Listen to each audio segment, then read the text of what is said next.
তাহলে আপনি বলতে চাইছেন এই যে গু বা এই পায়খানা জিনিসটা এটা খেলে শরীর ভালো থাকে? হ্যাঁ, অবশ্যই। আপনি হয়তো জানেন না, নাসাতে একটা রিসার্চ হয়েছে, সেখানে দেখা গেছে, আপনি গুগল করে নেবেন পারলে, নাসাতে একটা রিসার্চ হয়েছে, সেখানে দেখা গেছে যে অ্যাকচুয়াল গু যেটা মানে আমরা যেটাকে পায়খানা বলি, ওই পায়খানা বা ওই টাট্টিও বলতে পারেন আপনি, ওটার মধ্যে অ্যাকচুয়াল প্রোটিন বা বায়োটিন না ওটার মধ্যে থাকে, যেটা খেলে মানুষের শরীরের মস্তিষ্কের যে সেলগুলো ওইগুলো ঠিক হয়ে যায়।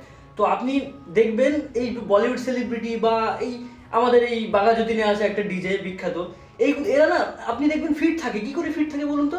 কারণ এরা রাত্রিবেলা ধরুন খিদে পেলো, এরা কি করে, ফ্রিজে যদি কিছু না পায় এরা হেগে খেয়ে নেয়। এবার সেটা খেলে কি হয়, মস্তিষ্কের সেলটা ভালো থাকে, তাই জন্য এরা সারাদিন এত এনার্জি পায়। আপনি যে বললেন, তাহলে আমরা এই গোষ্ঠীগুলোকে কি বলতে পারি? এক কথায় এদেরকে, এই সমগোষ্ঠীটাকে আমরা এক কথায় কি বলতে পারি? এক্স্যাক্টলি, আমি এইটাই তখন থেকে বলতে চাইছিলাম। আপনি গুগল করে নেবেন, বিশ্বাস না হলে। নাসা থেকে এই যে গোষ্ঠীটা, এদেরকেই নাসা থেকে গুখর নাম দেওয়া হয়েছে, এদেরকেই গুখর বলা হয়।